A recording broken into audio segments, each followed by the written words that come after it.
KFSR and CMAC present the Central Valley Ledger, a public affairs program featuring stories from all over the Central Valley with Sevag Tateosian, 90.7 KFSR.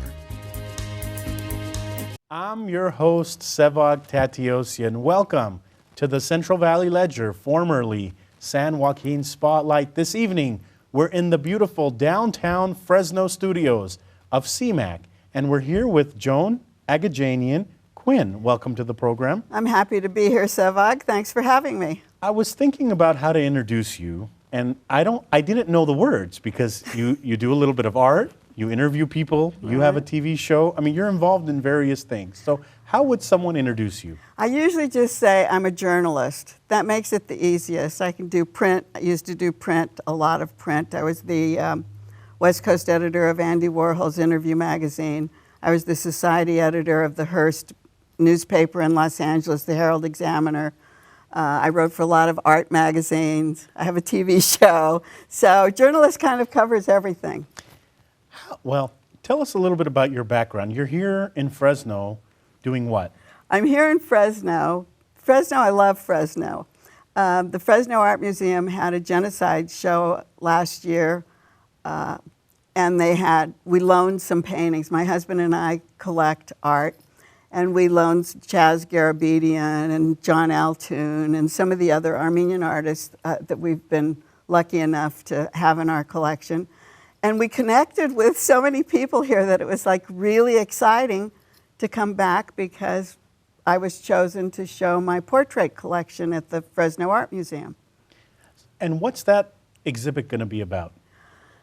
Well, it's really a great collection, and I'm saying it from the outside in because I'm like one subject. I could be like a bowl of fruit or a crate of oranges or a beautiful column, but I'm one subject, and we've had about 200 artists paint that one subject.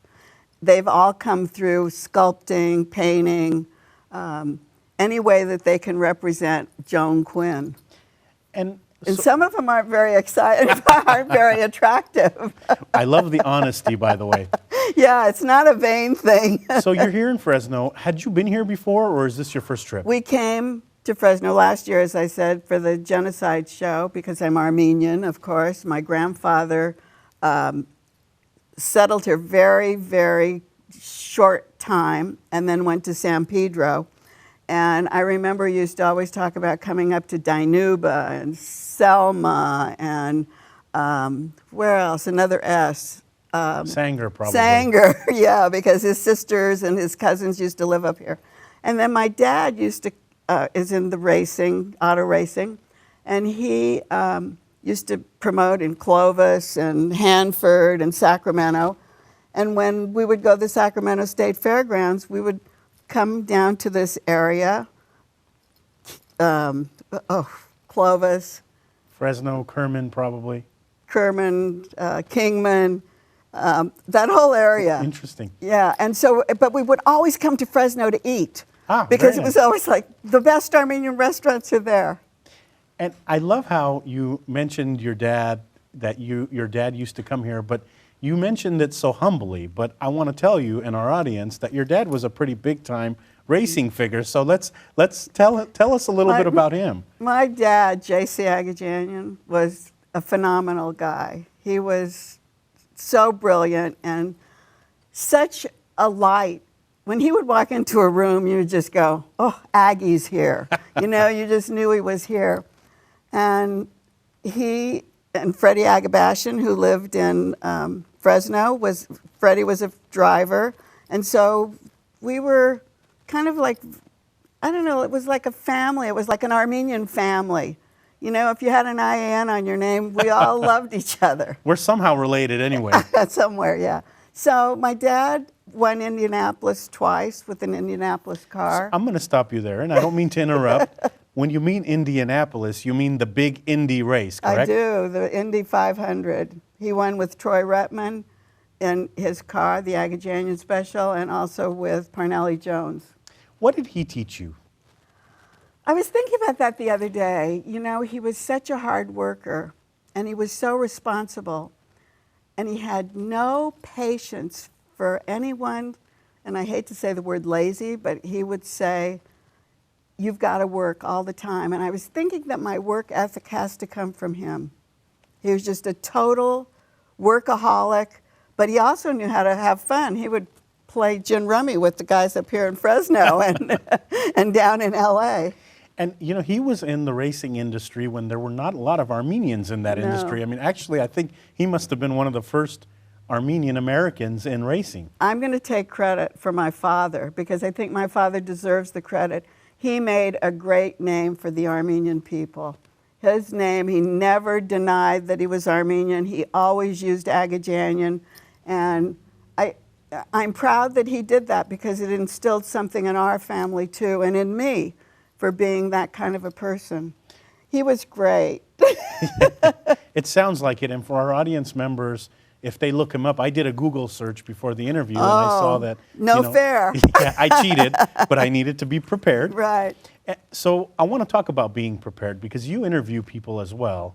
And I know we're jumping around a lot. But that's okay. You interview people for your show. Talk about your show. I have a TV show called The Joan Quinn Profiles. It's about 15 years old. When I was working for Interview Magazine, Andy Warhol had just started to do these interviews on tape because he always used a tape machine and would have someone redact the tapes. Then he started using the camera. And he said, oh, you've got to stop taking photographs now. You've got to go on and do your own TV show. So little by little I started. And talk about preparing, the greatest part is preparation. Yeah. And even in your writing, how important is research? I mean, you mentioned you did a little bit of writing for magazines, for newspapers. Research, how important is it? I think research is the basis of anything that you do. And when I go to do an interview, I try to find out everything I can about the person. And one thing I learned from my husband, Jack, who's a fantastic lawyer and who was youngest president of the county bar in LA. And you're surrounded, I don't want to interrupt you, but I'm going to interrupt you, but you're surrounded by very accomplished people. I know. Race car champion is your dad. Your husband is the first youngest bar association. And was also president of the LA County Bar as he matured. Yeah, I've been surrounded. Maybe that's why it's been so easy for me. I just kind of live on their laurels. And I'm going to joke a little bit. Another very talented person that you came to the studio was Larry Balakian, who I interviewed a couple of weeks ago. Did a great job. I'm glad you mentioned Larry because I was appointed to the California Arts Council. And I was the longest sitting member of that Arts Council. And Larry Balakian sat on the council with me years and years ago. And that's when I met him. And we were so lucky because he showed me the mall and the 60s art that was on it. And Claire Falkenstein has some work on the mall, and she was a great friend of ours. We loved Claire. And it was really because of Larry that since I've matured and had a family, I have twin daughters, since that time, we've had this connection to Fresno. Tell us a little bit about your art style. I mean, some people have various styles. And what's your style? I would just say, I'll talk about collecting more than style because I don't know what style I have. I throw everything together and I turn out like this. But the art started when I was in USC, when I was still a student at SC. And after I got married, my husband became very involved in it with me. He loved the artists that I knew, and we started collecting together. And in order to make a collection that was meaningful, we stuck to our friends and we stuck to Southern California artists, basically. So our collection is Moses and Larry Bell and Billy L. Bankston and Tony Berlant and Chuck Arnaldi and Laddie Dill.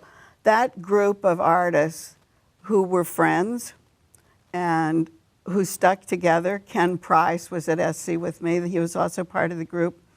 And we just started buying their things. Chuck Arnaldi and Laddie were in a studio downtown. They didn't have any money. We were buying their work.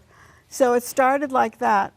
And then we wanted to kind of they started making portraits because they were friendly with us. And the way we got out of Southern California was to have portraits. International artists who were our friends then became a part of the collection through portraits. How do you meet all these interesting people? I don't know. I think I'm like my father. I think I'm very outgoing, and I like to gather people in. You have a great personality, by the way. I could tell right away within the first less than a minute I met you out here. I could tell that people are attracted to you. Thank you. Thank you. For people who don't know how to purchase art, or for people who don't know what to tell an art piece, I mean, I'm not an expert in this, and I'll admit that. And to me, I look at two pieces, and they could look very similar. But for someone who's been in the industry for a long time, they can point out, no, art piece A is more elaborate or more detailed. I think it's an eye. I think you really have to have an eye. You have to be educated. You have to hang out with artists. You have to read as much as you can read. You have to go to museums and galleries and not be intimidated by anything. You walk in and you look around and you see what appeals to you, how you react. And I've always said, and I told somebody the other day, you guys have ruined the art market because you're just buying to resell for a higher price. You're not supposed to buy like that. And I still say that. You buy something that you love, that you want to be on the wall, that you can look at every day. And art conjures emotion in you. And you either hate it or you love it or you're not sure about it. But that's how you're supposed to react to something that you see. What makes an art piece so valuable? Because sometimes we look at, I know it's an interesting question, but sometimes you see in the news that this piece went for $16 million, and then another good piece someone could be selling down the street for $500. And it's like, well, if the sizes are the same, what's the difference? I know. It's a good question. I wonder about that myself. I do. I think about that all the time. First of all, it's probably the way the artist has developed his background. He's had shows in museums. He's had shows in galleries. The top collectors in the world buy his work, or the top collectors in Fresno or in LA buy that person's work. And as it's bought, it goes up, his status goes up, and maybe this poor person over here hasn't been able to sell it or get a show, and maybe he's just as good as this person. It's a lot of luck, I think, a lot of passion. Maybe this artist is much more passionate when he puts the paint on. Maybe they use the same paint, but maybe this guy puts it on like, I really love what I'm doing. There is a misconception, or maybe it's not a misconception, that when someone passes away, their art becomes more valuable. And this happened recently because last month, Prince passed away, and there was a guitar that someone had. Right. All of a sudden went on the auction block, and it was selling for $30,000. Right. And so someone made the comment that now that he's passed away, the guitar is more valuable. In art, we hear that more often. Should we be careful before we jump and purchase an artist who's passed away's work? Well, first of all, I would love a purple guitar, wouldn't you? That means that Prince isn't going to be playing that guitar anymore. That means that that artist isn't going to be painting anymore. And if his work has been so important to this point, it can only go up to a certain degree. And I say a lot of this is trend. A lot of it's trendy. But usually if it's a really good, established artist who's had shows all over, when he passes away, that's the end of his work. His body of work is there. It represents him for the rest of his days and the rest of our days. So my grandpa is a great artist. I mean, he paints unbelievable things in his younger days, but he was always shy to sell his work, or he was always shy to brag about his work. But from talking to you a little bit, marketing comes here somehow. Tell us how important marketing is. I think it's quite important. And I think the reason it's important is because you want that person or you want that work to get to the broadest broadest audience. And now with social media, things get to the broadest audience immediately, and then they die. So you don't know. And with your grandfather, if he didn't want to sell, it's great to give things away because you know someone's enjoying it, and it's like on a wall for a family to like. And he gets pleasure out of having someone else look at it, right? Right. And one of the things that surprised me is I knew he's an artist because he loved to do small things, but towards the end, and he's still living, but towards the end of his productive career, he did a big painting for each one of his grandkids. And so now I look at that and I said, this man had this in him, and we didn't know to expose it early on. What that brings to mind for me is talent. Do you think there are people out there who don't know that they're good artists? Oh, don't you think there are? Look at your grandfather. I think it's true. I think a lot has to do with being shy, not having the confidence of letting other people see what you're doing. You know, an artist stands alone. An artist is alone. He's in the studio by himself. Most good art, I shouldn't say good artists, but most artists do. Nowadays, they're like factories. So the artist has like this whole crew painting for them. But they stand alone. They have to live up to their one thought that they're putting on the canvas. It's much like a fighter being in the ring. He's like only himself to defend himself. And that's how an artist is, I think. Your show or exhibit at the Fresno Art Museum. Tell us what people should expect when they come see it. First of all, I want to tell you that the new director, Michelle Pracy, who's been there about a year now, was the curator. And she did a magnificent job of, out of 300 portraits, she's picked 50. And there's sculpture, there's a maquette of a portrait of me by Frank Gehry, the noted architect. There's some doors that on one side is the front of my house, and on the other side is a portrait of my husband, Jack, and myself by Tony Berlant, all made out of cut metal, hammered. There's a big ball, a buoy that goes in the ocean, made by George Herms. And he's put on some ballet slippers, and he's put his own thing on it. That's the way he saw me, so that's the portrait of me. So you'll see there's a laddie-dill, there's a neon that doesn't look like me, but it's maybe sparkly, the way I'm sitting here with you now. So you're going to see a wide array of one subject, but by some quite talented artists. And most of the artists, there's a fabulous, huge painting by Salome, who lives in Berlin. And there's another portrait by some artists who live in New York. So you'll get this whole gamut of artists, but with one subject.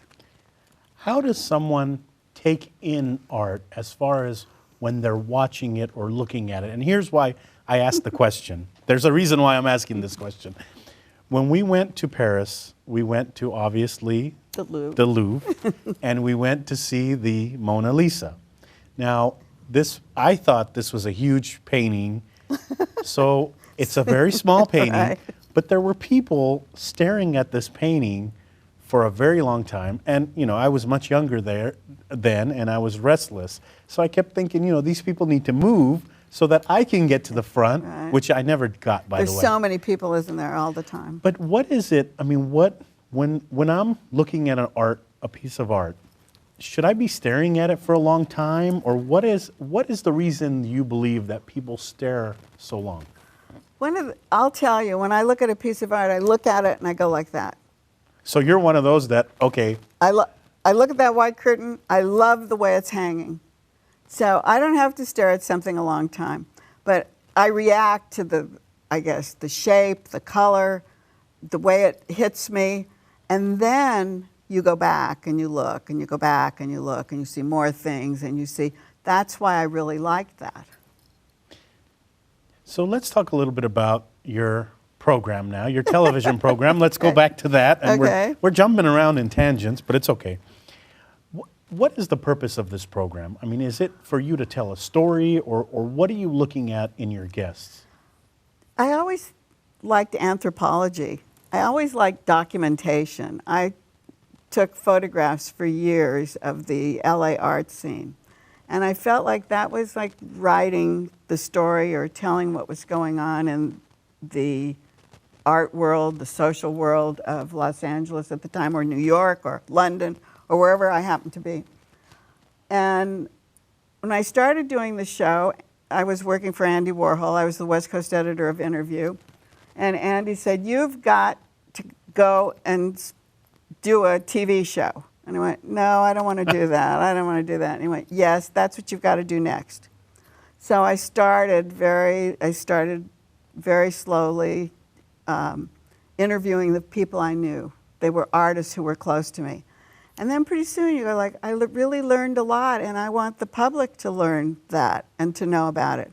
So it really was a way of my giving back to the community. It's kind of like a 501c3. It's kind of like a charitable thing. I want the audience, I want the public to know what these people are doing, whether it's a playwright or an actor. I interviewed Ian Gomez the other day, who's married to Nia Vardalos, and My Big Fat Greek Wedding, which is like so Armenian to us. Yeah, and part 2 is coming out or is out. Yeah. So he's in both of those. But we were talking about how there's this ethnic quality about things. And I feel the same way when I'm giving of myself, because I'm a different interviewer than you, and asking people about themselves, and then they're telling the outside world what they're doing and how they're doing it.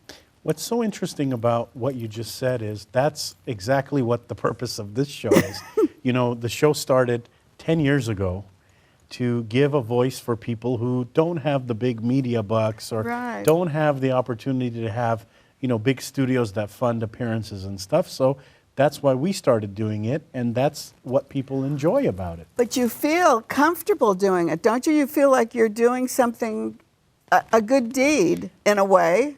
And that's one of the reasons why we do it, but also there's more of a selfish reason in learning. I mean, there's so much, people are doing so much great things out there, and there's so many interesting people. One of the questions I get all the time is, how do you find your guests? And, but there's so many great people doing wonderful things that part hasn't been hard for me. And no, finding your guests is probably the easiest. You don't want to duplicate. I've done maybe 1,000 shows, and I don't do a whole time like you do. I do 15 and 15. Ah, I gotcha. And so 1,000, it's like 2,000 interviews. And I'm now doing a show for Beverly Hills TV, which is just about people in Beverly Hills. It's on closed circuit. It just goes to the Beverly Hills people. Goes online, but it just goes to our closed little circuit. And so I have to find people in Beverly Hills who are interesting, which isn't hard to do. No. But it's the same kind of thing. It's like, how do you find them? They kind of come to you. Yeah, exactly. Well, they do, and you know, you'll be out, and I love how the role has reversed here. Now you're asking me questions, and I'm the interviewee, if that makes sense. Well, how do you find them? You know, people either refer them, or when I'm out in public, I go out and I talk to people and ask them to be on the program, and there's a following. I mean, you know, 10 years of doing it, we have a following, and we couldn't do it without the volunteer crew. I mean, right now, our audience doesn't see this, but there's people in the studio right now making us look and sound good. And they're so dedicated that when I see them, I get motivated. After a long day at work, I saw them today and I got this burst of energy. But it's true, because you know you have a support system. Right. And that support system is really important when you're doing something like this. The other thing is referrals, like you say, and you can't find, I mean, you can't interview everybody. There's so many, just what you said. Right. We are running out of time, believe it or not. No. We have a couple of minutes. I could sit for days with you and to ask you questions. The most interesting person you interviewed, why and who? I've interviewed a lot of interesting people. It's like saying, what's your favorite child? I mean, I have twins. I love them both the same. You know, each one has a different attraction. One daughter is raising 2 beautiful little girls, Paloma and Georgia, and the other daughter, Amanda, is helping me with my art and with my husband and I. She's kept track of all of our collection. We do a lot of loaning. She helps with the loans. I always go back to Paloma Picasso, and she's such an interesting person, and such a person who's a doer. She comes from with this great name, and she is Picasso. a worker. I mean, it's a Picasso name. Right, but she's a worker. Yeah. She's a designer. Our friends knew her in the south of France, from Paris. Friends went to school with her. She was always painting, creating, and she was fantastic. And her mother, Francoise Gillot, another very interesting person. So those two people together were great. I had dinner the other night at Larry Gagosian's house in Holmby Hills, and it was for Ed Ruscha, who was being honored by MoCA downtown in LA. And sitting next to me was Michael Chow, who's got a great restaurant in London and Beverly Hills. And across was Bernard. I didn't know who Bernard was till later in the evening, and he turned out to be Bernard Picasso, who was the grandson, of course, of Picasso. So that whole family not only is creative, but interesting and involved. I think you have to be involved. On that note, I'm sorry to cut you off, but we are out of time this week on the program. Thank you so much for making the trek to Fresno, showing your art here, and coming to the studio. Oh, Sevag, it was my pleasure. Thank you very much. Thank you. That's all for this edition of the Central Valley Ledger, formerly San Joaquin Spotlight. Our guest this week has been Joan Agajanian Quinn. She does a lot of things. So the best way to describe her is artist, art collector, and journalist, as she said. Thank you to the volunteer crew that made this production and every production possible. We absolutely couldn't do this without you. Their names will appear at the end in the credits. Thank you to our audience members watching this broadcast on Comcast 93 and AT&T 99, the CMAC channels, and also for our audience members listening to 90.7 FM, KFSR Fresno. I'm your host, Sevag Tateosian. Tune in next week to a new edition.